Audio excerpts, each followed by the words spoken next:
Afternoon. हाँ जी, तो मेरी वॉइस सब लोग को आ रही है ना?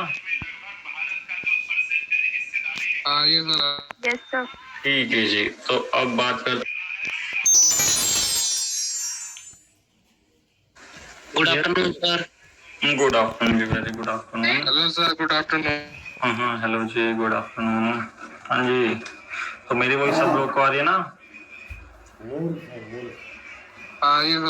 Yes sir. ठीक है जी, तो अब बात करते हैं आज की क्लास। और लास्ट क्लास में कोई डाउट या उससे पहले कोई टॉपिक कर रहा हो?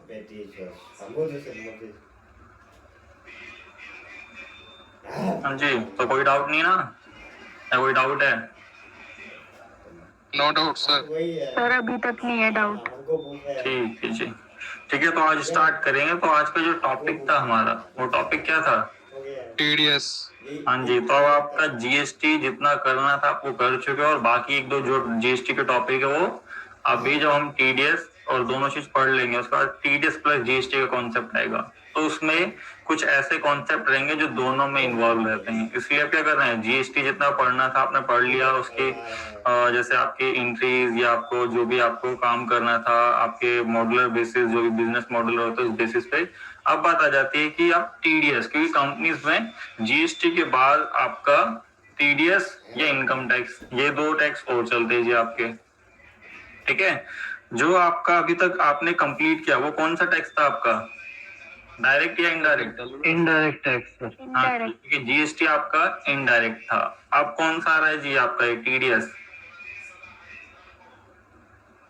डायरेक्ट टैक्स होता है ना सर। हाँ जी, टीडीएस आपका डायरेक्ट टैक्स होता है। और आपको टीडीएस का कॉन्सेप्ट सबसे पहले समझना है, क्योंकि अभी तक क्या है, जीएसटी हमने पढ़ा, उसमें क्या क्या आपके प्रोसीजर्स होते हैं रजिस्ट्रेशन के, क्या क्या उसमें क्या कहते हैं आपके डीलर्स टाइप होते हैं, फिर आपने पढ़ा जिनमें डिफरेंसेस क्या थे, फिर उसके बाद आपने उसकी रिटर्न्स, फिर उसके बाद आपका क्या गया जी यहाँ पे कि उसकी अकाउंटिंग क्या करते थे, सारी चीज हमने पढ़ ली। अब बात रहती है जो आपका टीडीएस है, तो सबसे पहली चीज आपकी टीडीएस से आप लोग क्या समझते हो? सबसे पहला क्वेश्चन तो ये है कि आपका कि जो ये टीडीएस है ये क्या होता है जी, और इसकी फुल फॉर्म क्या है? Tax deducted at source.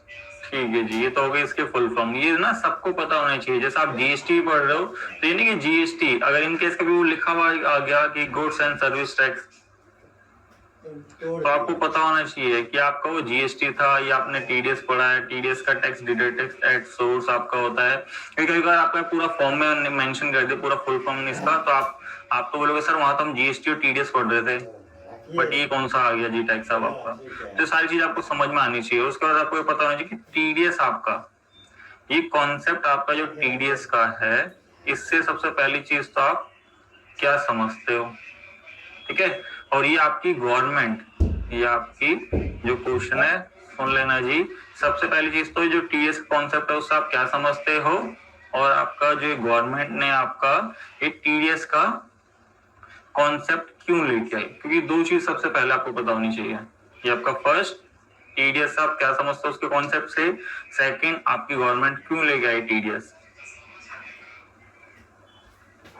Sir हाँ जी, सर आप भी टीडीएस कराओगे, इनकम टैक्स में भी टीडीएस करेंगे दोबारा से? हाँ, उसमें भी करोगे जी। ये आपकी अकाउंटिंग बेस है, बट उसका अकाउंटिंग आप तब कर पाओगे ना जब आपको उसकी डिटेलिंग पता होगी। अच्छा, आप सिर्फ एंट्री वगैरह बताओगे? तो एंट्रीज और उसके बारे में पढ़ेंगे, ऐसी बात नहीं, बस वो रिटर्न्स का काम आ जाएगा जी आपका। ठीक है सर। सर टीडीएस हमेशा पेमेंट पे डिडक्ट होता है जब भी हम पेमेंट करते हैं। अच्छा, जब भी हम पेमेंट करते हैं जी, ठीक है। एक चीज इन्होंने देखो क्या बोली कि जब भी हम कोई पेमेंट करेंगे तो आपका टीडीएस डिडक्ट होगा। हाँ जी, इन्होंने तो ये बताया। और बाकी फिर आपकी गवर्नमेंट ने क्यों इसको लेके आई और क्या रीजन था?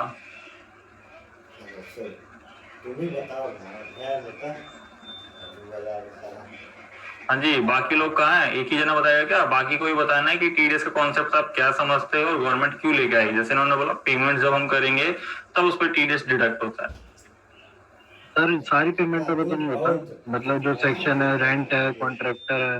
हाँ जी, अब देखो ये चीज आपकी एक, जैसे श्वेता ने बताया कि पेमेंट्स पे, तो आप ये नहीं कहना सारी पेमेंट, तो अब जैसे मान लो मैंने पेमेंट्स लिख दिया, अब आप तो बोलोगे हर पेमेंट जो कर रहे हो उस पे सब पे टीडीएस कटेगा, नहीं। जैसे अब इन्होंने कहा सिद्धांत जी ने कि सारी पेमेंट्स पे नहीं है, जो आपकी गवर्नमेंट ने क्या कर रखा है, जो आपकी गवर्नमेंट ने नोटिफाइड कर रखा है, नोटिफाई करो। ठीक है, वो आपकी क्या होगी जी, उस पे टीडीएस कटेगा। अगर ऐसे तो अगर हम बोलने लगे तो हर आए दिन हम क्या करते हैं, कोई एक्सपेंस हुआ, किसी पार्टी को हम पे कर रहे हैं, सब में टीडीएस अप्लीकेबल नहीं है, सबसे पहली चीज। सर इसकी थ्रेशोल्ड लिमिट भी रहती है, जैसे वर्क्स कॉन्ट्रैक्ट की, ठीक है जी। और इंश्योरेंस जब हम प्रीमियम का भी होता है, जब हम प्रीमियम देते हैं उसका भी टीडीएस कटता है। हाँ, तो ये सारी चीज तो देखो आपने वो बता दी है, जो इनके क्या नाम है आपके, जो भी इनकी सर्विसेज या मान लो जो भी एक्सपेंस आपका, वो सारी चीज। मैं सबसे पहले पूछ रहा हूँ कि टीडीएस के कॉन्सेप्ट आप समझते क्या हो, क्योंकि सबसे पहली चीज है इसका कॉन्सेप्ट आपको समझ में आना चाहिए, और गवर्नमेंट आपकी लेके क्यों आई है। तो टैक्स है हमारा। इनकम पता चल जाती है एक पर्सन की उसी टाइम की, तो और फंड्स मिल जाते हैं गवर्नमेंट को एडवांस में। हाँ, ये रीजन हो सकता है कि फंड्स मिल जाते हैं एडवांस में भी, नहीं वो आपसे लेती तो तभी है जब आप अर्न करते हो, एडवांस कुछ नहीं रही, एडवांस फिर तो वो आपका एडवांस टैक्स आ गया।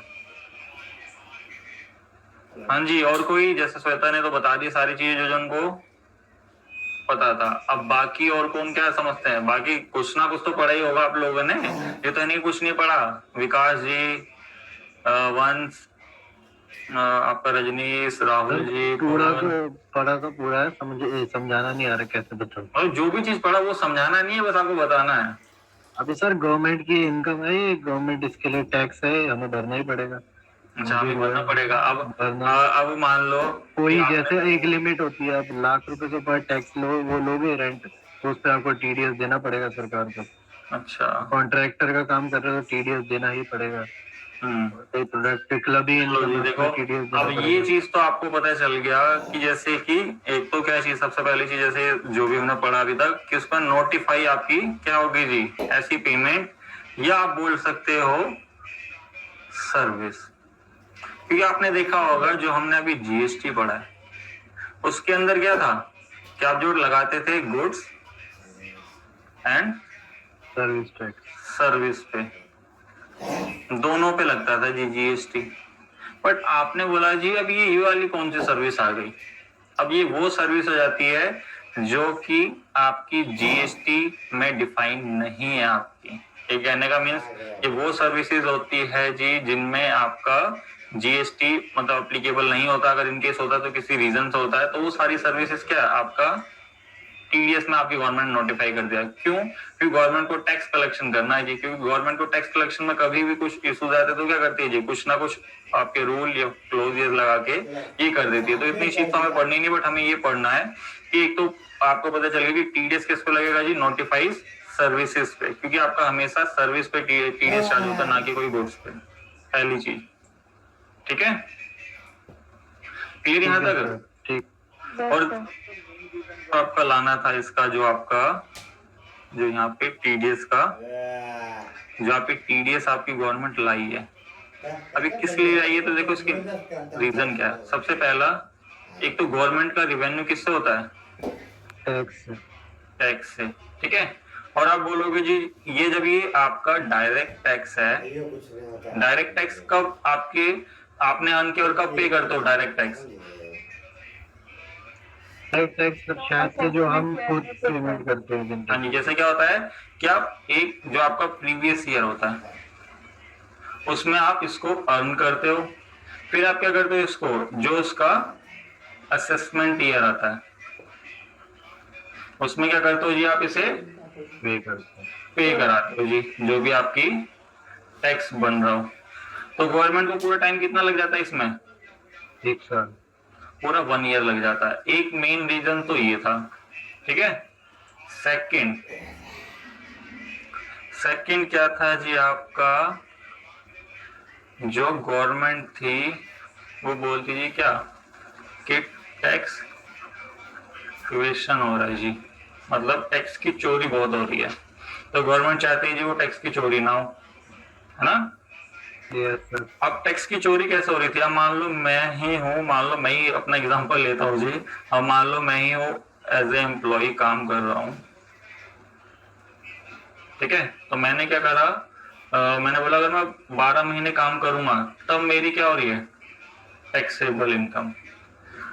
अगर मैं 6 महीने वर्किंग करूंगा तो मेरी टैक्सेबल इनकम नहीं होगी। तो मैंने 6 महीने काम किया, 6 महीने नहीं करा, तो मैंने कहा कि मैं अपनी ITR, जो इसको हटा दो, ITR आपकी मैंने फाइल ही नहीं करी। मतलब मेरा टैक्स नहीं बन रहा, मैं क्यों फाइल करूं, ठीक है। ये इन केस मान लो मेरी 6 महीने में भी इतनी इनकम हो रही है जिसमें मेरे को टैक्स जमा कराना पड़ रहा है, बट मैं फाइल ही नहीं कर रहा हूँ। तो गवर्नमेंट ने क्या बोला कि हम इन सबको कैसे पकड़ेंगे, जैसे ये एम्प्लॉय हो गए, आगे जाके आपके क्या होंगे, जैसे ये तो हो गया सैलरी का केस में, ये हो गया आपका एक और आ जाता है अदर देन सैलरी। जैसे मान लो कि आप रेंट पे रह रहे हो, या आपने ऑफिस रेंट पे लिया है, या फिर आपने कॉन्ट्रैक्ट बेसिस पे काम करवा रहे हो, या फिर आपका जैसे LIC का था, इसकी प्रीमियम बहुत है, वो है, डिविडेंड आपको मिल रहे हैं। तो इस टाइप की सर्विस को गवर्नमेंट कैसे पकड़ेगी, मतलब नोटिफाई कैसे करेगी, इस पे भी टैक्स है। और लोग क्या कर रहे हैं, किसी किसी को जैसा मेरी इनकम हुई मैंने हाइड कर ली, या मान लो आगे जाके जो प्रोफेशनल्स होते हैं, लॉयर, CMA और CA, CS, सारे जो प्रोफेशनल होते हैं वो अपनी इनकम हाइड कर लेते हैं। तो गवर्नमेंट को क्या होगा, गवर्नमेंट क्या बोल रही है कि यहाँ पे टैक्स इवेशन हो रही है, तो मैं इसको रोकना चाहती हूँ। अभी रुकेगा कैसे, तो गवर्नमेंट ने बोला हम क्या करेंगे, TDS का कॉन्सेप्ट लाएंगे। समझ गए आपकी TDS का कॉन्सेप्ट होता क्या है, अभी वो तो पूरा पढ़ लेंगे क्या क्या चीज चलती है, बट उससे पहले कि गवर्नमेंट लेके क्यों आई ये कॉन्सेप्ट, ठीक है। Okay sir. आप समझ में आ गया ना कॉन्सेप्ट लाई क्यों गवर्नमेंट, यस सर। अच्छा, ठीक है। और इसमें देखो जो TDS आपका यहाँ पे आया, तो गवर्नमेंट ने क्या बोला जी, आपका जैसे ही जिस मंथ, जैसे ये एम्प्लॉय हो या अदर देन सैलरी का केस हो, ये दोनों जैसे ही अर्न करेंगे उसी के नेक्स्ट मंथ की, चल नहीं रहा, नेक्स्ट मंथ की 7 तारीख तक 7 आपको क्या तारीख। करना होगा, ये टैक्स गवर्नमेंट को दे दोगे जी। इससे क्या बेनिफिट हो गवर्नमेंट को, टैक्स भी जब आपने कमाया एज वेल एज ऐसे पे कर दिया उसे, और प्लस जो आपका टैक्स इवेशन हो रहा था, जो टैक्स की चोरी हो रही थी, वो भी रुक गई जी। अब वो कैसे रुकी, तभी पूरा चीज समझाते जी आपको। क्या बोलोगे कि मान लो इसने अभी भी नहीं दिखाया, TDS कट रहा है, मान लो तब भी रिटर्न फाइल नहीं करी, तो किसका नुकसान और किसका फायदा होगा, ये चीज भी आपको पता होनी चाहिए। यहाँ तक क्लियर है, किसी कोई डाउट है? Clear sir. क्लियर ना। अब आ जाते हैं जी यहाँ पे। अब मान लो कि सबसे पहली चीज की गवर्नमेंट ने क्या करा जी, आपका सबसे पहले TDS ये पता होना चाहिए आपको। TDS को क्या करे जी गवर्नमेंट ने, इसको जब कॉन्सेप्ट लेके आई तो इसको 3 पार्ट में रखा। सबसे पहला 24 क्यू, और ये 26 क्यू, और ये 27 क्यू। अभी क्यू क्या है, जैसा आपने GST में रजिस्टर 1, 2, 3 भी देखे, तो ये इनके फॉर्म होते हैं, ठीक है। इसमें क्या रखा जी, 24 में किसको रखा, सैलरी को, और इसको किसका रखा, अदर देन सैलरी वाली सर्विसेज। इसमें भी other than salary. Other than जो आपकी सैलरी है वो, प्लस इसमें एक दे दिया NI और R, नॉन रेजिडेंट जो आपके, मतलब एक टाइप से NRI आपके, ठीक है। तो NRI है ना ये? हाँ सॉरी, R पहले आ गया, R इधर, नॉन रेजिडेंट ऑफ इंडिया, ठीक है। अब इसमें क्या हुआ जी, गवर्नमेंट ने बोला कि हम जो TDS काटेंगे, तो अब जब हम काट तब सकते जब कोई सेक्शन आपको अलाउ करेगा, है ना। गवर्नमेंट अपनी मर्जी से तो कोई टैक्स चार्ज कर सकती है, बताओ गवर्नमेंट, जब तक कोई इंप्लीमेंट आपका कोई सेक्शन या कोई एक्ट नहीं होता। जैसे आपके इनडायरेक्ट में CGST, SGST एक्ट ये सब होते थे, उनके अकॉर्डिंग लिखा गया उनमें कि इस प्रोविजन के थ्रू हम आपका टैक्स चार्ज करेंगे। तो ये TDS भी जब लाई गवर्नमेंट, तो पर्सन का जब TDS कटेगा तो पर्सन बोलेगा नहीं जी आप किस बेसिस पे काट रहे हो, क्या चीज है। तो इसमें सारे सेक्शन सब इंप्लीमेंट करे जी। इसके लिए कौन सा सेक्शन बोला,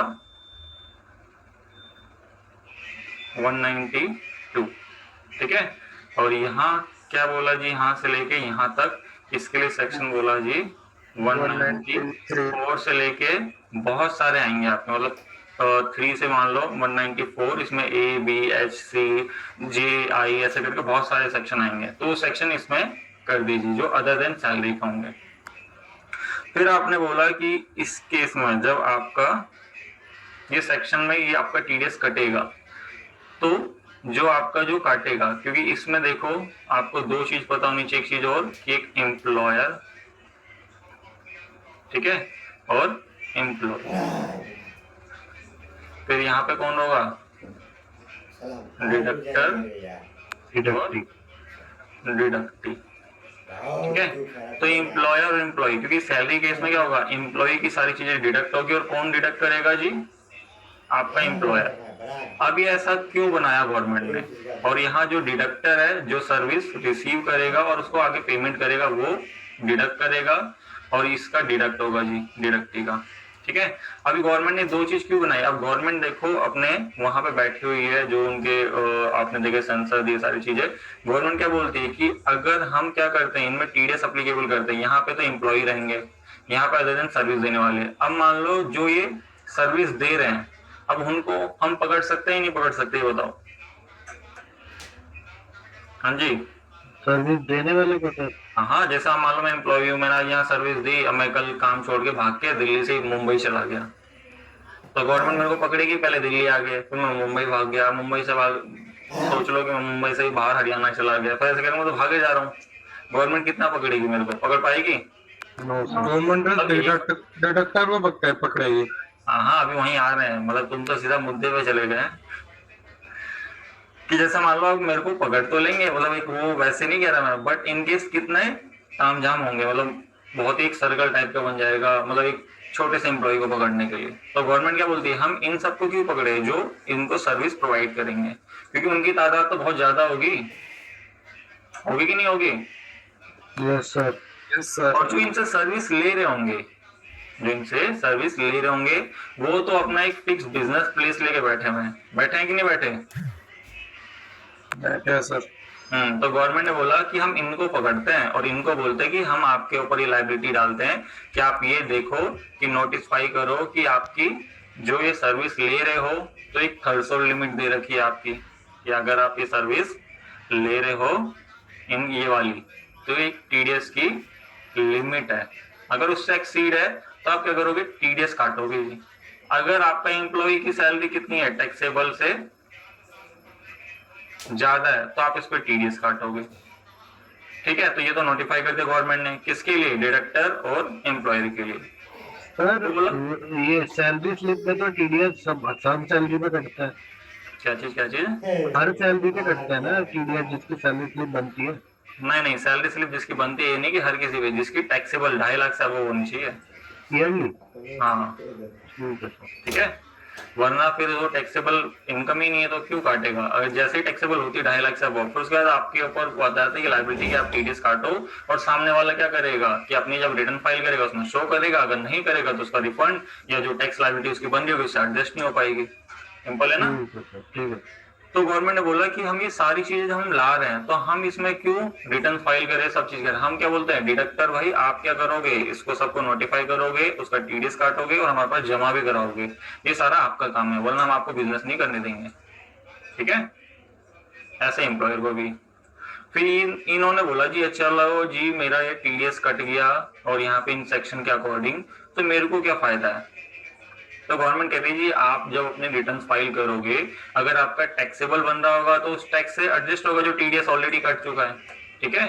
अगर ऑलरेडी नहीं कटा है, मान लो आपकी टैक्सेबल इनकम नहीं बनी, मतलब कुछ आपने देखा होगा आगे जाके बहुत सारी डिडक्शन मतलब कुछ एग्जम्पशन भी दे रखी है, तो उसके अकॉर्डिंग आपकी टैक्सेबल इनकम नहीं जाती, तो हम क्या करेंगे, वो आपका टीडीएस जो कटा है वो हम क्या करेंगे, आपको सारा वापसी दे देंगे, ठीक है। हाँ जी, यहाँ तक क्लियर हुआ ये नहीं। तो वापसी का एक बार दोबारा बताना, क्या वापसी मीन्स क्या कि जैसे मान लो अब मेरी टीडीएस कटा और मेरी इनकम बनी 4.5 लाख ऐसे समथिंग, तो मेरा क्या है कि गवर्नमेंट ने क्या कर रखा, 5 लाख तक की इनकम पे एक रिबेट मिल जाती है आपको 87A की, जिसके अंदर 12,500 का टैक्स बनता है, तो उतना आपका सारा मतलब नील। और मेरा क्या है, टीडीएस कटा हुआ है बट मेरी इनकम 500 पूरी नहीं गई, तो मेरे को सारा टीडीएस वापसी मिल जाएगा, समझ गए। टीडीएस मिला के इनकम है ना। मतलब टीडीएस डिडक्ट करने के बाद जो आपकी नेट इनकम मिलती है जो टैक्सेबल वाली, अभी वो मतलब हम जब पेरोल का केस करेंगे उसमें सारी चीज दिखा दूंगा आपको। ठीक है सर, ठीक। ठीक है, तो यहाँ तक समझ में आया है? कोई डाउट है? पहले चीज ये बताओ। हाँ जी, किसी को कोई डाउट? No sir. ठीक है, तो कहने का मीन्स क्या कि आपकी रिस्पॉन्सिबिलिटी किसको दी और क्या चीज हुई, तो ये सारी चीजें आप इसमें बात आती है कि आप जो ये डिडक्टी है ये बोलेगा कि मेरा टीडीएस कटा, तो मैं गवर्नमेंट को कैसे नोटिफाई कराऊंगा कि गवर्नमेंट मेरा टीडीएस इतना कट चुका है। किसने काट लिया? एम्प्लॉयर ने। अगर ये वाला बोलेगा किसने काट लिया जी? मेरे डिडक्टर ने। वो कैसे जी? तो यहाँ पे 2 सेक्शन में पता चल गया आपको टीडीएस काटने के लिए। फिर जब हम अगले में आएंगे तो ये क्या करते हैं ना, जो आपका यहाँ पे जो हमने 24 क्यू देखा था, ये उसको फॉर्म कौन सा देंगे? फॉर्म 16। ठीक है, ये फॉर्म आपका 16 और जो 26 क्यू है ये क्या करेगा जी? Form 16A। 27 क्यू में भी फॉर्म 16A दिया जाएगा, कि जिससे क्या रहेगा कि आपके जो डिडक्ट टी है आपका और जो एम्प्लॉई है उसको पता चल जाएगा हाँ मेरा टीडीएस इतना काट के इसने गवर्नमेंट के पास जमा कर दिया। ये चीज आपकी रिस्पॉन्सिबिलिटी होती है जो आपका एम्प्लॉई है या डिडक्टी है। समझ गए? और आप बोलोगे इसकी रिटर्न कब फाइल होती है? रिटर्न आपकी जो फाइल होती है जो आपका कौन करेगा? डिडक्टर या एम्प्लॉयर। कब? क्वार्टरली। आपके ईयर में कितने क्वार्टर होते हैं? 4। 4 क्वार्टर होते हैं। तो 4 क्वार्टर कैसे? जैसे अप्रैल मई जून, तो आपकी जुलाई को पहले क्वार्टर की रिटर्न फाइल होगी। फिर इसमें एक चीज और पता होनी चाहिए आपको, टैक्स डिपॉजिट। जो आपने टीडीएस काटा है किसने काटा होगा? डिडक्टर में। हाँ जी, डिडक्टर या एम्प्लॉयर ने उसको नेक्स्ट मंथ की लास्ट 7 डेट तारीख को आपको ये 7 तारीख। डिपॉजिट करना होता है गवर्नमेंट के पास। ठीक है जी, क्योंकि सबसे पहले आपको ये कॉन्सेप्ट और ये चीजें आपको पता होनी चाहिए कि फॉर्म 16A क्या है, आपका 24Q क्या है, 26Q क्या है, 27Q क्या है, कौन सा सैलरी का है, कौन अदर देन सैलरी का है, और आपका टीडीएस का कॉन्सेप्ट क्यों आया और कैसे अप्लीकेबल हुआ, किस रीजन से हुआ, और प्लस आपको फिर इसके पास एक चीज और जो हमने यहाँ बताया कि अगर डिडक्टर है और एम्प्लॉयर। हाँ जी, एक बार ये फॉर्म वाला बता देना कौन इशू करता है इसको? अभी बता देते जी। एम्प्लॉय, ये देखो ये जो फॉर्म है ना, अब ये टीडीएस किसने काटा है जी? आपका यहाँ पे एम्प्लॉयर ने या डिडक्टर ने। तो ये जब ये टीडीएस काटते हैं तो ये क्या करते हैं? एक फॉर्म इशू करेंगे जी आपका, जो आपका इसके केस में किसको? एम्प्लॉय को या डिडक्टी को। ठीक है, कौन इशू करेगा? ये, क्योंकि ये डिडक्ट करते हैं। किसको इशू करेंगे? इन दोनों को जी। क्लियर? अब उसी टाइम करते हैं या फिर उसी टाइम नहीं करते, जब तक आपका टीडीएस कटेगा फिर अगले महीने जमा होगा फिर उसकी रिटर्न फाइल होगी, उसके बाद इशू होता है ये पूरे साल के एंड में आपका। Okay okay. ठीक है, हाँ सर, रिटर्न की डेट क्या है? जैसे टैक्स रिटर्न की डेट आपकी देखो पहला क्वार्टर खत्म होता है 31 जुलाई। इसका पूरा एक फॉर्मेट है, मैं आपको दिखा देता हूँ, ये आपको मिलेगा। बस एक लास्ट वाले जो क्वार्टर की जो होती है टैक्स की पेमेंट वो 30 अप्रैल होती है, और आपका ये राजी सॉरी ये वाला। ठीक है, इसके अंदर आप देखोगे तो आपको क्या मिलेगा जी? एक मिनट, यहाँ पे आ जाओ। एक मिनट, ये देखो ये सारी कुछ डेफिनेशंस लिखी हुई है, इसको मैं थोड़ा सा छोटा कर देता हूँ। ठीक है, ये ड्यू डेट्स आपकी मेंशन है यहाँ पे कि आपका जो पहला क्वार्टर है एंड होगा जून में आपका, और रिटर्न फाइल ये है, और आपका जो टीडीएस का सर्टिफिकेट ये मिलता है इस टाइम में, और आपका डिपॉजिट ये, फिर सेकंड क्वार्टर, फिर थर्ड और लास्ट क्वार्टर में क्या रहता है? जो टीडीएस जमा होता है वो 7 को नहीं 30 को जमा होगा, और ड्यू डेट इसकी कब रहेगी जी? 31 मई। हाँ ठीक है, एक महीने की डेट इसमें एक्सीड इसलिए होती है क्योंकि क्या है जी आपका जो ये सारी चीज है इसके अंदर, क्योंकि मार्च क्लोजिंग का होता है मंथ आपका, तो इसलिए आपकी गवर्नमेंट इसको टाइम ज्यादा देती है लास्ट वाले क्वार्टर में। ठीक है, हाँ जी, तो ये टीडीएस के रेट है। अगर आप ये भी देख लो कि टीडीएस के रेट आपके जैसे सैलरी का केस होगा तो गवर्नमेंट ने आपको एक स्लैब रेट दे रखी है। ठीक है, वो सेलिब्रेट हम तब करेंगे जब हम 24Q का करेंगे, जो टैली के अंदर पेरोल का कॉन्सेप्ट है। तो आज हम पेरोल नहीं कर रहे, हम कर रहे हैं अदर देन सैलरी वाला। तो उसके लिए देखो यहाँ से स्टार्ट हो जाएगा आपका 192 से लेके 3 4 आपका 4 में देखो A B B B C ऐसे करके, सी डी डी ए ई ऐसे करके बहुत सारे सेक्शन दे रखे हैं। तो इनमें आपकी परसेंटेज को ऐसे मेंशन कर रखी है, तो वो आपको लिमिट भी चेक करनी है कि लिमिट देखो थ्रेशोल्ड लिमिट आपके सामने यहाँ मेंशन है कि अगर आप ये सर्विस यूज कर रहे हो तो आपकी थ्रेशोल्ड लिमिट ये रहेगी। अगर इससे एक्सीड हुई तो आपका कितना परसेंट चार्ज होगा, जो ये 10%। ठीक है, ये आपके कोविड के चक्कर में कुछ चेंजेस हुए थे, बट अब नॉर्मल रेट हो चुके सारे। ठीक है, तो इस टाइप दूसरे रेट कौन से है? 7.5%। ये देखो ये आपके ये है जी। हाँ, यहाँ देखोगे तो कुछ कहेगा एप्लीकेबल फ्रॉम 1/4/2020 में क्या हुई थी जी 3, जो आपका पहला लॉकडाउन हुआ था उसमें रेट रिड्यूस करे हुए थे आपके। फिर वापसी आके क्या करे जी, एंड में आपका 31/3/2021 तक ये रेट रिड्यूस रहे, उसके बाद फिर इसको नॉर्मल कर दिया, तब आपके नॉर्मल रेट ही चल रहे हैं। ठीक है, सर इसमें वो भी होता है ना, HUF के अलग रेट होते हैं और इंडिविजुअल का अलग। सारे गिवन है यहाँ पे। देखो ना कि आपके जब इधर आओगे थ्रेशोल्ड लिमिट में, तो यहाँ जैसे जैसे आप नीचे जाओगे तो अलग अलग है आपके, ये देख रहे हो, जिसमें जो जो सेक्शन में 2 है वो अलग मेंशन करेगा, और जिसमें सबके लिए एक है वो सिंपल आपका मेंशन रहेगा। ठीक है, क्या आप आगे जाओगे HUF का अलग रहेगा, अदर्स के लिए अलग होगा, फिर कंपनी जैसे करके ये सारी चीज मेंशन रहेगी आपकी। तो ये तो सेक्शन और ये सारी चीजें आप रीड कर लेना, बाकी अभी इस कॉन्सेप्ट को पढ़ता है थोड़ा और इसमें कॉन्सेप्ट आएगा जी। हाँ जी, तो यहाँ आप देखोगे कि अगर ये कॉन्सेप्ट यूज हो रहा है तो इसके लिए इसको चाहिए होता है 10 नंबर, क्योंकि ये चीज आपको सबसे पहले पता होना है, और इसके लिए चाहिए होता है जी आपका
Mónica Messi Universe.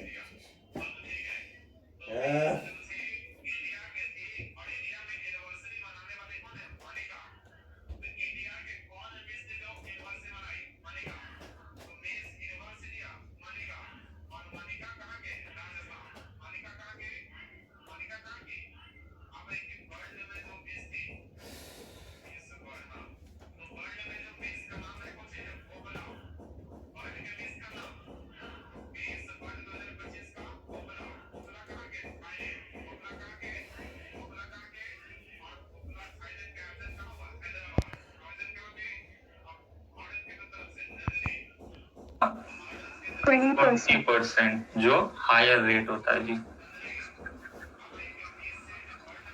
ठीक है, कि ये परसेंटेज आपकी कैलकुलेट की जाएगी। तो ये आपका क्या था जी, टीडीएस का कॉन्सेप्ट, जो 26 की ये सारी चीज आपको मैंने दिखाई यहाँ पे, ये सारी चीजें, और प्लस ये आपका टैक्सेशन, और प्लस जो उनकी अर्निंग होती थी। उसके कारण क्या है जी, गवर्नमेंट ने टीडीएस का कॉन्सेप्ट लेके आए। अब आप बोलोगे कि अर्निंग और उसको कैसे वो हाइड करता होगा।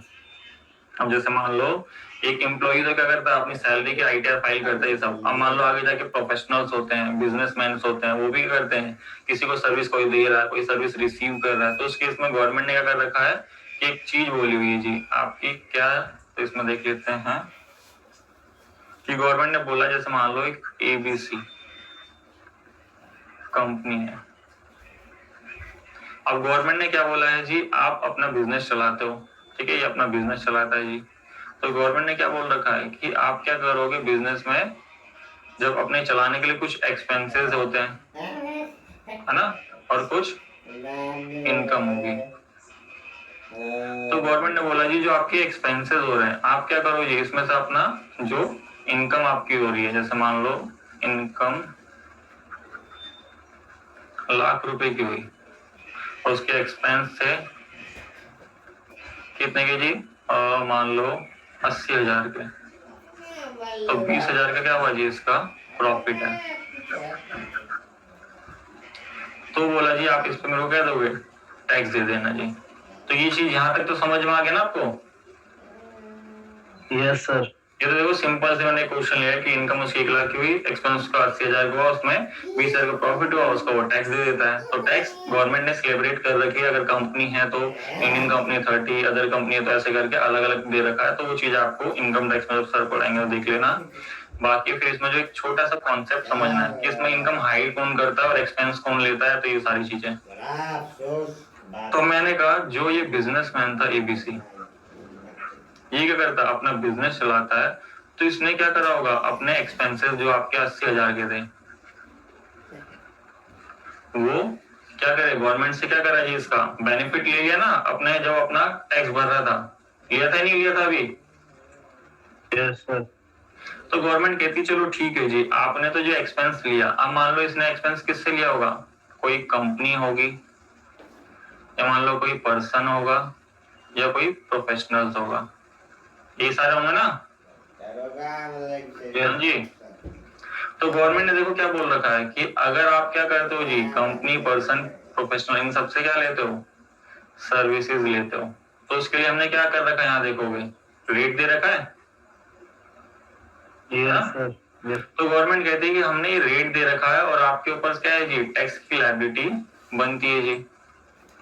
टैक्स की लायबिलिटी बनती है तो आपसे बोला गया कि जब आप इन सबको पेमेंट दोगे तो आप इसका टीडीएस काटोगे, और क्या होगा, थ्रेशोल्ड लिमिट एक्सीड करेगी।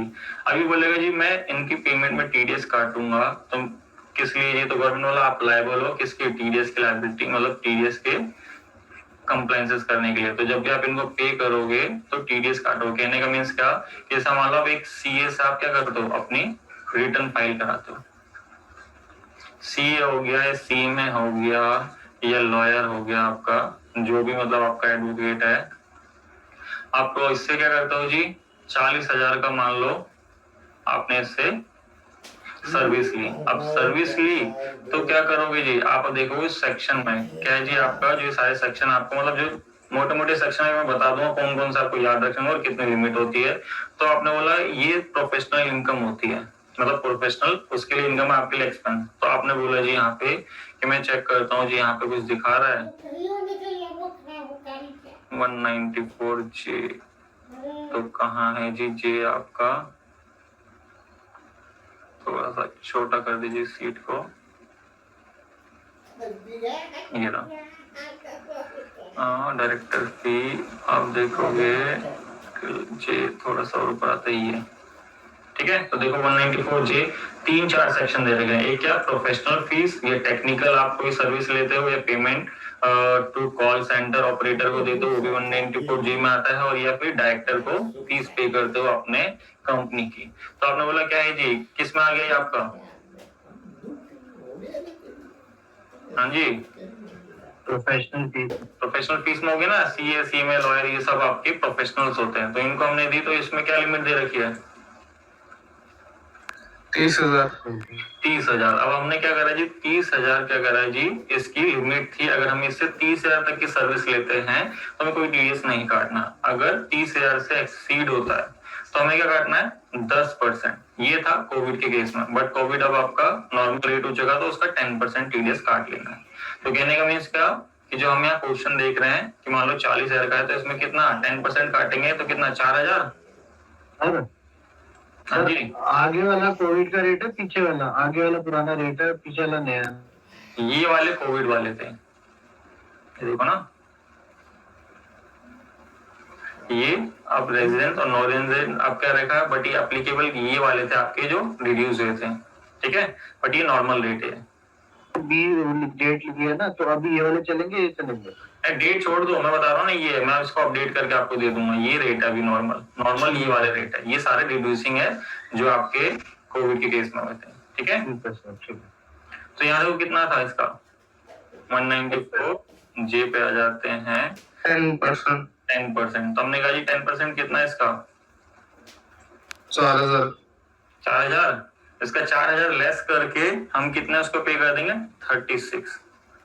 तो सर इसमें इनकम टैक्स की एग्जम्पशन नहीं मिलती कि 30,000 तो लिमिट आई, 10 पे लगे टीडीएस? नहीं, अगर आपका एक्सीड कर रहा है लिमिट तो आपको पूरे पे लगना है। ये मत सोचना कि आप सोचना कि जैसे स्लैब रेट में बोला था 2.5 लाख निकाल दो, नहीं लो उसके बाद के इनकम पे टैक्स लगेगा, नहीं। अदर देन सैलरी केस में अगर थ्रेशोल्ड लिमिट 1 रुपए भी बढ़ जाती है आपकी, अगर वो पूरे पे लगेगा 1 रुपए कर लेता है, अब 1 रुपए को थोड़ा टीडीएस काटिए गवर्नमेंट, ही बताओ। Yes sir.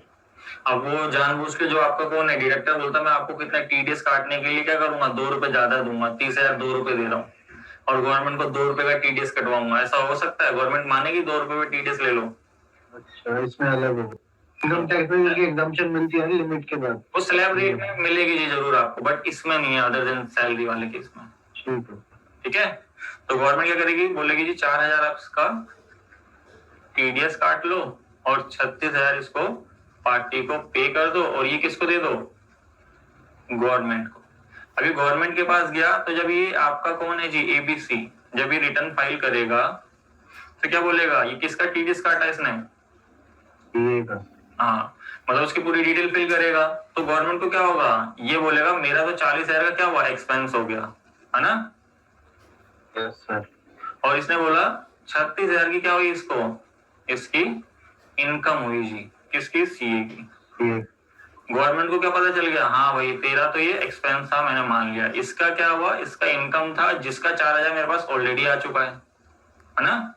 ठीक है सर। जिससे क्या हुआ, गवर्नमेंट को पता चल जाएगा कि किसकी इनकम है अभी है, प्रोफेशनल पे। हाँ जी, और ये अपनी इनकम हाइड नहीं कर पाएगा फिर, है ना। और जिससे क्या होगा, अगर इसको ये 4,000 का टीडीएस जो कटा है इसको अपनी टैक्सेबल लायबिलिटी में एडजस्ट करवाना है, तो इस इनकम को अपनी आईटीआर में शो तो करना ही पड़ेगा, वरना क्या होगा, इसको नहीं मिलेगा जी उसका जो मतलब क्लेम टाइप का जो टीडीएस की लायबिलिटी में एडजस्टमेंट होगी वो चीज नहीं मिलेगी। तो समझ गए कि टैक्स एवेशन कैसे रोक रही है गवर्नमेंट आपकी। सर ये इंडिविजुअल पे भी एप्लीकेबल होता है? सब चीज पे एप्लीकेबल होगा जी। आपके जो सेक्शन यहाँ दे रखे हैं ना, तो देखो आपका इंडिविजुअल हो कंपनी हो तो उसके देखो कंपनी और उसके केस में अलग अलग रेट हो जाएंगे। एक मिनट देना, ये क्या हो गया ऐसे, हाँ, जैसे इसमें देखोगे कि आपकी जिसमें कंपनी और मतलब इस टाइप के होंगे तो उसमें 2 रेट मिलेंगे, और जो इंडिविजुअल पे भी एप्लीकेबल है उस पर एक सिंगल रेट है। ठीक है, क्लियर यहाँ तक। अब बात आ जाती है, जैसे आपने केबीसी देखा होगा, देखा ही नहीं देखा केबीसी? सर देखिए सर, अगर ऐसा करे कि 30,000 पे वो उसमें ले ले, मतलब अकाउंट में 10,000 कैश ले ले, तो फिर तो टीडीएस नहीं बच जाएगा फिर? अच्छा ठीक है जी, मतलब तुम मतलब वो बैठे हो मतलब कि फर्जी वाला करवाने के लिए क्या आपने ऐसे आसान लगता है सर सीखना? नहीं, देखो पता है क्या इसमें क्या है, गवर्नमेंट ने एक और सेक्शन है इसका, जो सेक्शन 40A उसका सब सेक्शन ए करके है कि अगर आपकी पेमेंट 10,000 से ज्यादा की है तो कैश नहीं होनी चाहिए। अच्छा ठीक है, गवर्नमेंट जरूर पकड़ लेगी आपको, ये मत सोचिएगा गवर्नमेंट से तेज हो। एक ऐसा सेक्शन आएगा जब आपकी बुक फाइनल होगी तो उसमें देख लेंगे आपकी 10,000 से ज्यादा की पेमेंट है तो ये आपकी बैंक के थ्रू जानी चाहिए, ना कि कैश जाएगी। ठीक है सर। ठीक है, और मान लो बी क्या होता है? हाँ जी, सेक्शन 40B क्या होता है? निशान सर उस दिन मुझे बोल रहे थे। हाँ, इसमें आपका ना एक डिसअलाउ एक्सपेंसेस का सेक्शन है कि आपका अगर इतने बड़े मतलब ज्यादा अमाउंट कहता अमाउंट हो रही है तो उसमें डिसअलाउ हो जाता है, आपके एक्सपेंसेस आप उसको पूरा क्लेम नहीं कर पाओगे। ठीक है, तो ऐसे बहुत सारे सेक्शन दे रखे गवर्नमेंट ने कि वो कहीं ना कहीं से आपको पकड़ लेंगे। जैसे मान लो आपने बोला चलो 40 की हुई है, ये अब 1 महीने की रिटर्न तो है ना, आपको पूरे 12 महीने रिटर्न फाइल करेगा आपकी, फिर बचा पाओगे? नहीं सर, वैसे ये देखो ना, एक चीज होगी कि यहाँ चलो 10% दे दिया, पर अगर वहां देगा तो वहां तो कम देना पड़ेगा ना। कहाँ पे? अगर कैश के अगर हम दिखा देंगे, सारी कैश की अगर बिजनेस है तो पूरे टोटल अमाउंट का 6% देना पड़ेगा उसे, जो कैश और 8% का तो बिजनेस प्रोफेशन में होता है। रखा भाई, कैश में वो ज्यादातर आप मतलब पेमेंट नहीं कर सकते, 10,000 तक की पेमेंट अलाउ है, वरना डिसअलाउ जाएगा पूरा एक्सपेंस आपका। अच्छा अच्छा, ठीक समझ है रहे हो, गवर्नमेंट इतनी मतलब वो थोड़ा है कि उसका टैक्स आप खा जाओगे। ठीक है सर। जो आपका 40 सेक्शन है ना पूरा, उसकी सब सेक्शनों पे एप्लीकेबल होता है, वो डिसअलाउ कर देगा आपका एक्सपेंस आपको इनकम टैक्स में उसका एक्सपेंस क्लेम करने के लिए। उस दिन से यही सेक्शन पढ़ रहा था मैं, अच्छा तो सर ने बताया जब आया था ना इंटरव्यू पे, तब सर ने यही बताया था सेक्शन। हाँ तो ये ये section है में ना पढ़ रहा आपका था। 40 जो डिसअलाउ एक्सपेंस कर देता है आपके लिए इनकम टैक्स के अकॉर्डिंग, आप ये सारे एक्सपेंस आपके डिसअलाउ जाएंगे और आपका सारा प्रॉफिट पे टैक्स जमा करा दोगे फिर। अच्छा सर, वो लिमिट नहीं लिखी थी मैंने नेट पे ना। ठीक है। हाँ जी, क्लियर यहाँ तक या किसी और कोई डाउट? हाँ जी, नहीं Ai, bom. तो इसमें देखिए कोई डाउट या नहीं, ये बताओ। नहीं सर, नहीं सर। ठीक है, तो ये देखो ये आपको पता चल गया जी, इससे अब ये इसकी इनकम हाइड नहीं होगी, ये बता देगा जी, और क्या होगा आपको ये सारी चीजें जमा करनी पड़ेगी। अब बात आ जाती है इसकी इंक्रीज, कि आपकी जो इसकी इंक्रीज क्या करते हो।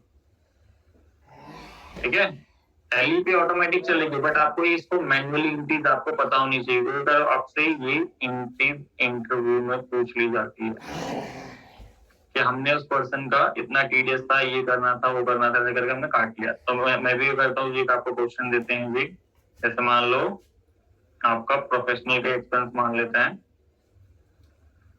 कितने का जी, हमने कहा 80,000 रुपए, 80 भी छोड़ो, इसको हटाओ, सबसे पहली चीज इसको क्लियर करते हैं, और इसकी बात करते हैं इंक्रीज की। इंक्रीज में देखो मैंने कहा कि मैं रेंट पे कर रहा हूँ, रेंट कितना पे करता हूँ जी, मंथ का 75,000 पर मंथ। ठीक है, तो मैंने कहा जी इसका क्या है जी, यहाँ पे जो इसकी टीडीएस का रेट है वो भी मैं लिख दे रहा हूँ, आपको ढूंढना नहीं पड़ेगा, 10%। और जो इसकी एग्जम्पशन दे रखी है वो दे रखी है पर एनम कितनी, 2,40,000। ठीक है, 2,00,000, यहाँ पे 1 जीरो कर देना जैसे। ठीक है, 40,000 की है पूरी पर एनम है, पूरे साल की। और किसको पे कर रहे हैं जी हम, राजबाला को। ठीक है, तो मैंने कहा आप अपनी बुक ऑफ अकाउंट्स में क्या एंट्री पास करोगे, जल्दी से आप लोगों को सबसे पहले आपको करके बतानी है, फिर मैं बताऊंगा आपको मैसेज पे करके बतानी है। अमाउंट के साथ? हाँ और क्या, वरना मैंने अमाउंट इसलिए थोड़ा लिखा है, बस खाली वो मैं देखने के लिए लिख रहा हूँ, आपके लिए लिखा पूरा क्वेश्चन। सर पे राजवाला हाँ दे रहा हूँ, पे हम इसको दे रहे ना, ये रेंट हमसे चार्ज कर रहा है, मान लो किस केस में, सबसे पहले देखो हमने मान लिया कि MK PVT एंड LTD ये, अब इसने क्या करा, ऑफिस रेंट पे लिया, किससे जी, तो ये राजबाला जी से। ठीक है, तो इसके साथ सबसे पहले बताओ डिडक्टर और डिडक्टिव कौन है।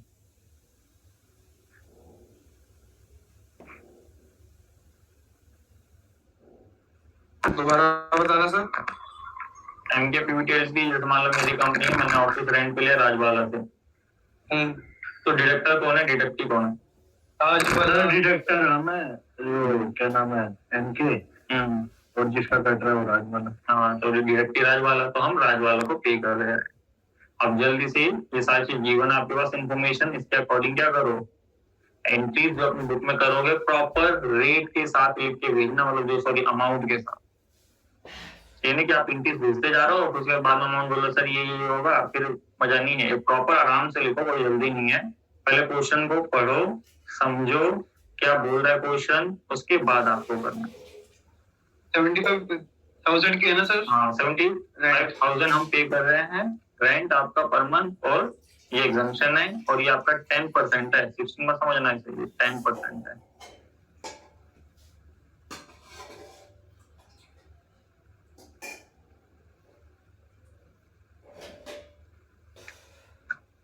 तो एक जन है ऐसे मत करो। क्या नाम है सिद्धांत जी, आप पता है क्या, पूरी एंट्रीज एक बार टाइप कर लो, उसके बाद मैसेज फॉरवर्ड कर दो, जिससे मेरे को इजीली देखने में क्लियर रहेगा ना। वरना फिर क्या रहता है, मेरे को एक एंट्रीज आपको मैच करनी पड़ती है, ये वाली एंट्रीज ये करिए, फिर ये वाली, ये तो थोड़ा सा डिफिकल्ट रहता है। उसी बीच किसी और की एंट्रीज आ जाती है, फिर और मैच करने में वो रहता है। इसलिए एक पूरी एक एंट्रीज बनाओ, उसके बाद दे दो जी।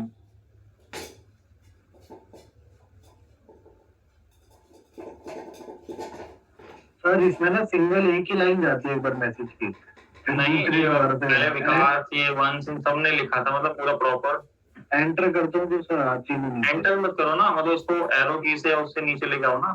ठीक है, करके देखते हैं।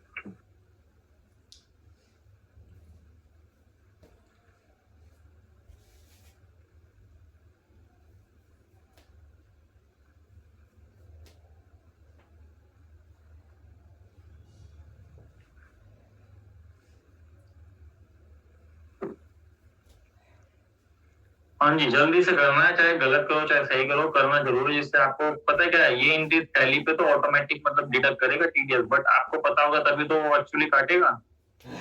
वंश ने करा है, वंश जी ठीक है जी, ठीक है। प्रदीप जी ने करी है, प्रदीप जी अमाउंट गलत कर दिया आपने, अमाउंट गड़बड़। मेरा सही है ना सर, मेरा सही है ना? हाँ आपका ठीक है।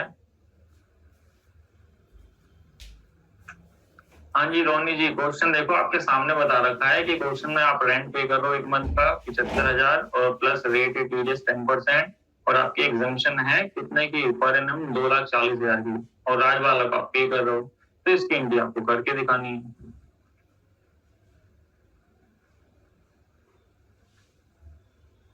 पवन जी ने करी है, हाँ जी ठीक है जी पवन जी।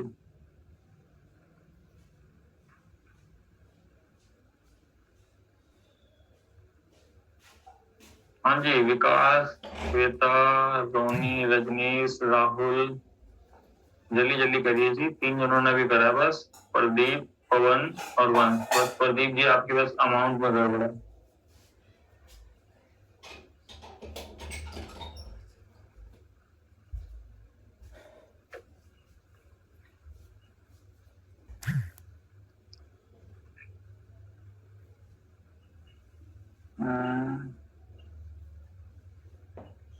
हाँ जी विकास जी, रिवर्स एंट्री कर दिया आपने, एंट्री तो ठीक है बट उल्टी एंट्री कर दिया आपने।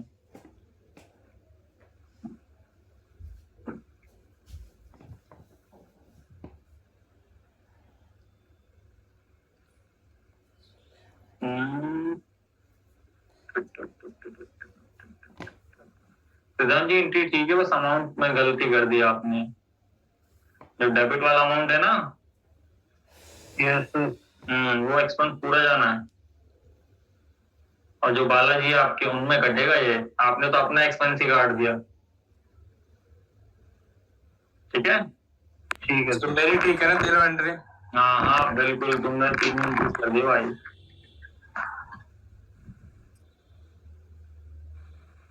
तीनों करनी है क्या सर? हाँ तीनों कर दी पवन ने तो भाई, बिना बोले। स्मार्ट है सर।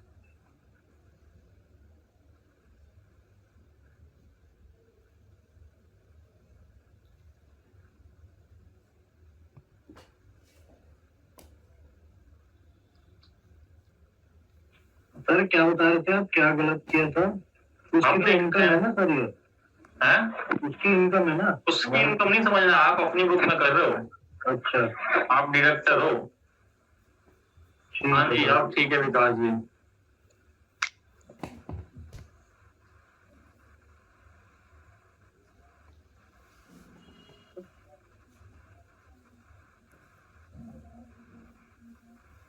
हाँ श्वेता जी, आपने एंट्रीज तो ठीक करी है, बट आपने जो करी ना rent account debit to Rajbala, इसमें उसका अमाउंट काट के फिर टीडीएस को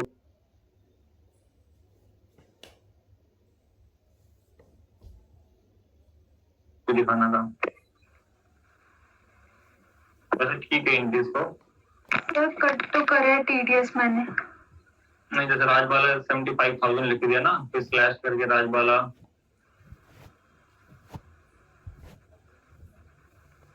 वो पहले ड्यू करा है पूरा, फिर उसमें टीडीएस डिडक्ट करा है 675। सर अब देखना 675 टीडीएस डिडक्ट किया है। यस सर, 7500 डिडक्ट की। बस थोड़ा सा आपने ना मतलब वैसे क्लियर नहीं, वैसे इंग्लिश ठीक है, मैं बता रहा हूँ आपको। हाँ जी, ज्यादातर बच्चों की इंग्लिश ठीक है, बट जब भी बता देते, एक दो बच्चों ने नहीं करा या नहीं कर रहे, कोई बात नहीं।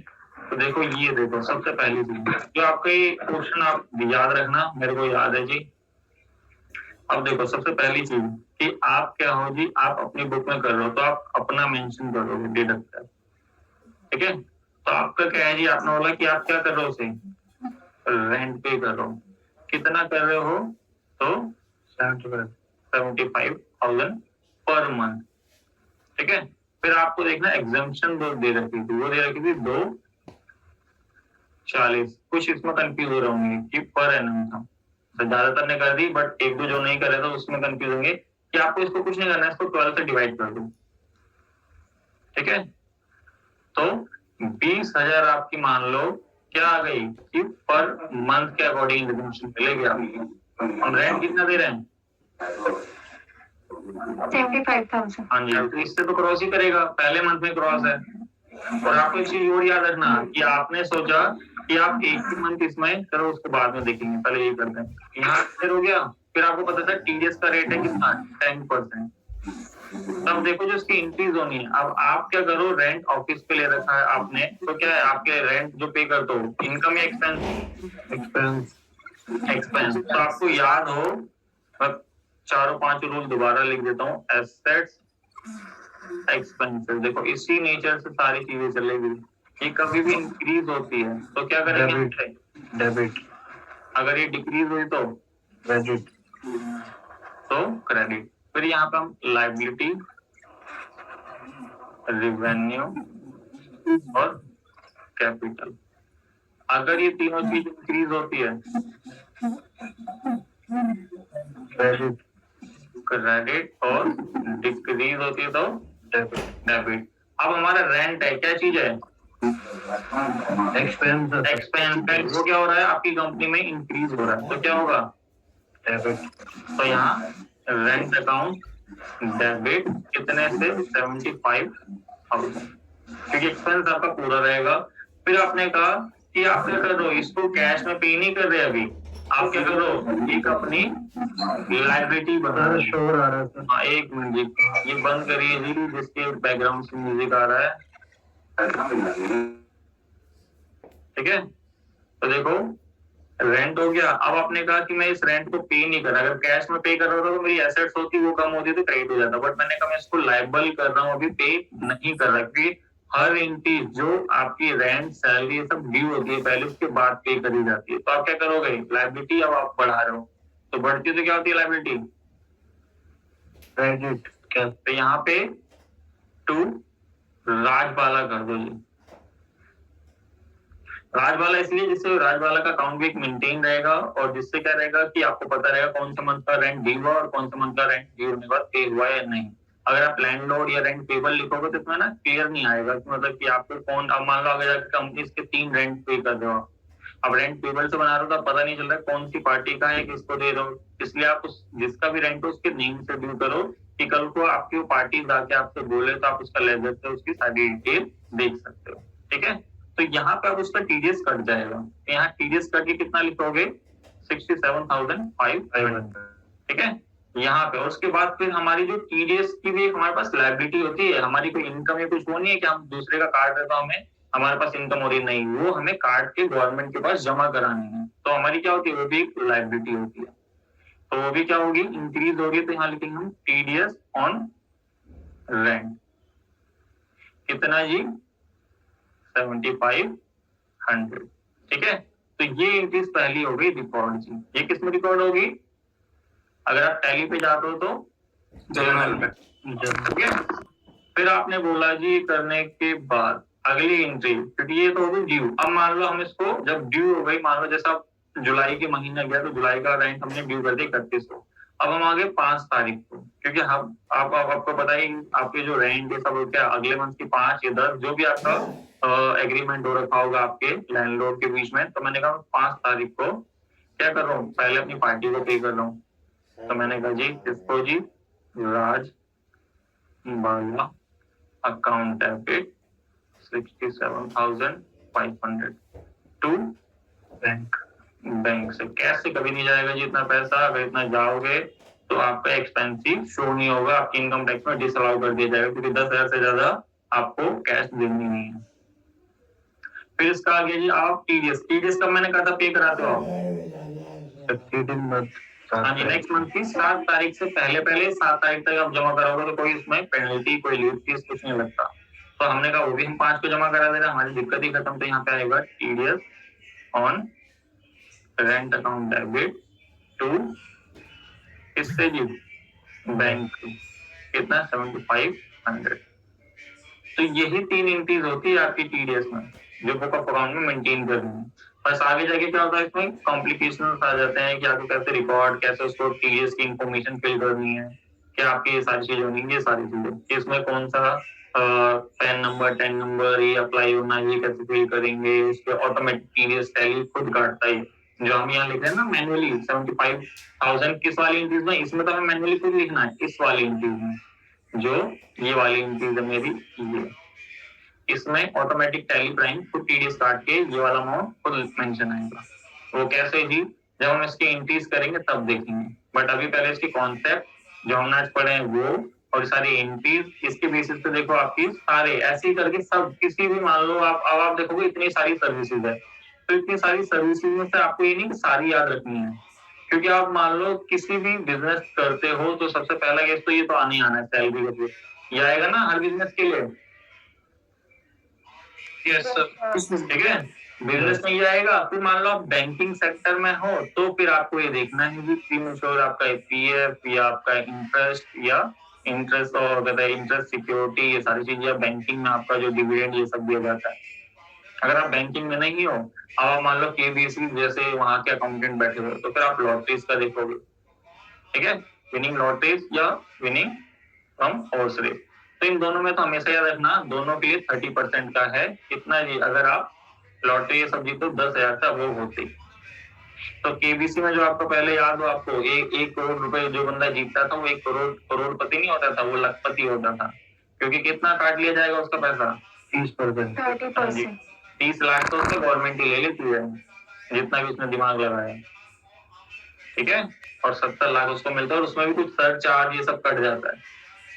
तभी 7 करोड़ वाला लेके आए थे। तभी फिर 7 करोड़ वाला लिखा कि असली में वो करोड़पति बनेगा, वरना वो लखपति बनता है जीतने के बाद जो पहला गवाया था आपका, ठीक है। फिर आपका जाता है यहाँ देखो कॉन्ट्रैक्टर का आपका, कि अगर आप कोई कॉन्ट्रैक्ट बेसिस पे काम करवा रहे हो तो आपका बोला गया, अगर आपकी क्या है इंडिविजुअल एक्यूएफ हो या कोई अदर हो, जैसे आपकी फर्म या कंपनी है सब, तो इस केस में आपका क्या रहेगा 2%, या वरना आपका 1%। अभी क्या बोला जी इसमें कि 30,000 का आपका एक सिंगल कॉन्ट्रैक्ट होना चाहिए। मान लो आप साल में एक ही बार कॉन्ट्रैक्ट कर रहे हो तो वो, या मान लो आपने बोला कि हम उससे क्या करते हैं एक कंसोलिडेट कॉन्ट्रैक्ट, जैसे मीन्स क्या, मान लो पूरे साल तक आपका कॉन्ट्रैक्ट चलता है 1 लाख का, तो उस केस में आपकी 1 लाख की वैल्यू देखी जाएगी।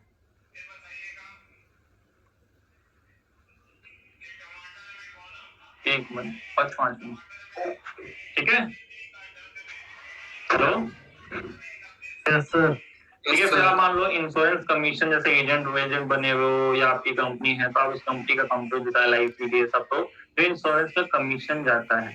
तो अगर 15,000 से ज्यादा का हुआ तो भी आपका टीडीएस कटेगा, अदर देन कंपनी, और कंपनी मतलब अदर देन कंपनी वही आपकी, जैसे आपकी इंडिविजुअल एक्यूएफ या पार्टनरशिप की सारी, और कंपनी रहेगा तो 10%। सर इंश्योरेंस पे कमीशन जो एजेंट लेगा उसका क्या है? जैसे एजेंट का भी, और प्लस आपका क्या है जी, अगर आपको भी मिलता आगे जाके कोई कमीशन बेस आपकी पॉलिसी है, ठीक है। ठीक है सर। तो कंपनी देखती है जो LIC के एजेंट, मतलब LIC की अकाउंटेंट आप जो बैठे होता है, ये नहीं कि आप एजेंट के अकॉर्डिंग आपकी तो इनकम हो रही है वो, ठीक है। तो maturity of life insurance policy जो आपकी 1 लाख से ज्यादा की होती है, तो देखो उसके भी क्या है जी 5% का। तो ये सारे केसेस आपको मिलेंगे, बट आपका जो मेनली केसेस रहता है, अगर आप बिजनेस में अकाउंटेंट बैठे हो तो आपका एक रहता है 194I, 194J, फिर 194C जो आपका ये रहा CC करके, फिर आपका ये और एक रेंट वाला। कॉन्ट्रैक्ट वाला और फिर एक टेक्निकल, ये सब देख रहे हो, ये और एक रेंट वाला आपका। ज्यादातर ये यूज होते 4 से 5 सेक्शन आपके, और यही ज्यादातर इंटरव्यू में आपसे पूछे जाएंगे। ठीक है, आप सोचो कि मैं सारे सेक्शन याद कर लूं, अगर कर लेते हो और आपको याद रहते लिमिट तो बहुत वेल एंड गुड है जी, कोई वो नहीं है। मगर आपको 4 से 5 तो जरूर हर हाल में याद रखना, 194I, 194J, 194C और 194 ऐसे करके आपका जो एक कमीशन का है जो, और एक डायरेक्टर वाला, क्योंकि कंपनी में डायरेक्टर जरूर होते हैं। तो जे में देखो 3-4 सेक्शन दे रखे हैं, फिर तो 194I में भी 2 हैं आपके, जैसे आपका जो आई में होगा रेंट वाला, क्योंकि हर बंदा रेंट जरूर लेगा, रेंट पे ऑफिस या रेंट पे आपकी मशीनरी। तो 194J ऊपर आते हैं जी, ये ना। इसमें देखो, एक तो अगर कोई एसेट्स आप रेंट पे लाए तो 2% है, ठीक है, और अगर आप कोई लैंड एंड बिल्डिंग या फर्नीचर लेते हो तो आपका 10% है। क्लियर जी लिमिट? Yes sir. Yes, तो sir. आप लैंड एंड बिल्डिंग परचेज करने पे टीडीएस कटेगा? नहीं, रेंट रेंट रेंट अच्छा, रेंट रेंट। रेंट पे ला रहे हो, परचेज करोगे फिर तो कहाँ, फिर तो आपका है जी, वो आपका। फिर अगर परचेज कर ली, सामने वाला टैक्स लगा के देगा। और अगर आप इससे अलग होता है? क्या जी, टीसीएस अलग होता है? टीसीएस देखो, वो भी एक आपका टैक्स कलेक्शन एट सोर्स है, वो आपका सेलर करता है। उसमें भी कुछ कंडीशन, कुछ सर्विस, कुछ गुड्स दे रखी है, बट उसमें एक नया प्रोविजन जीएसटी में भी आया, वो अभी हम टीसीएस के टाइम में करेंगे ना। अभी सारी चीजें कंफ्यूज मत हो, इसलिए सबसे पहले बेसिक कर रहे हैं, फिर आपके कॉम्प्लिकेशन वाले आपके जो आएंगे कि जीएसटी के साथ टीडीएस हो रहा है। अब मान लो जैसे प्रोफेशनल सर्विस है, अब प्रोफेशनल ने क्या रखा, उसकी टर्नओवर ज्यादा है तो उसने जीएसटी में रजिस्ट्रेशन ले रखा, वो आपको टैक्स लगा के दे रहा है, और आपको पता है प्रोफेशनल, तो आप उसका टीडीएस काट रहे हो। अच्छा, ठीक है, तो इनके कॉम्प्लिकेटेड आप तब समझोगे जब आपको दोनों सिंपल केस क्लियर होंगे। ठीक है, ठीक है सर। तो आज की क्लास में इसलिए कॉन्सेप्ट, इसके रूल, ये सारी चीजें, आपकी एंट्रीज क्या होती है, कॉन्सेप्ट क्यों आया, टैक्सेशन क्या है, आपने बिजनेस में अगर कर रहे हो तो किस बेसिस पर आपको ये क्या चीज, किस लिए कॉन्सेप्ट आया, ये सारी चीज हमने इसलिए आज की क्लास में सारा इंट्रोडक्शन पढ़ते हैं। अगली क्लासेस की पहले सबसे पहले एंट्रीज, जो बेसिक एंट्रीज होती है कि उसे हमें कैसे रिकॉर्ड करना है, फिर उसके बाद उसकी रिपोर्ट देखेंगे, फिर कुछ एडवांस एंट्रीज होती है, जैसे जीरो रेटेड आपका टीडीएस कटेगा या हायर रेटेड करता है, तो उस केस में आप कैसे कैसे यूज करोगे। सर एक बार सेक्शन 194D इंश्योरेंस वाला एक बार दोबारा बता दो।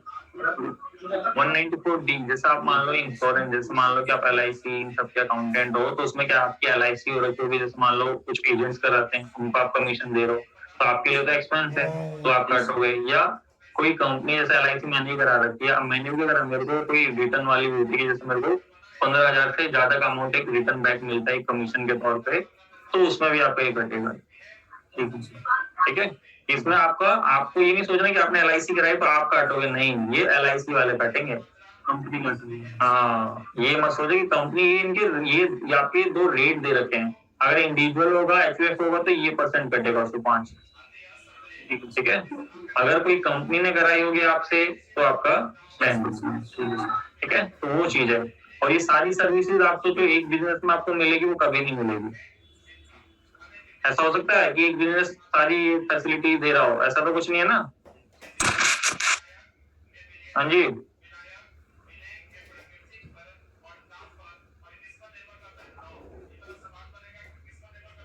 हाँ जी, 1G पूछ रहे, राजबाला अपने बुक में क्या एंट्री पास करेगा।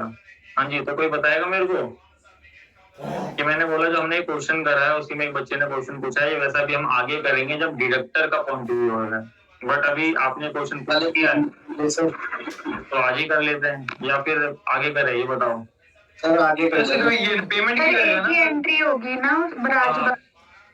रिसीव की।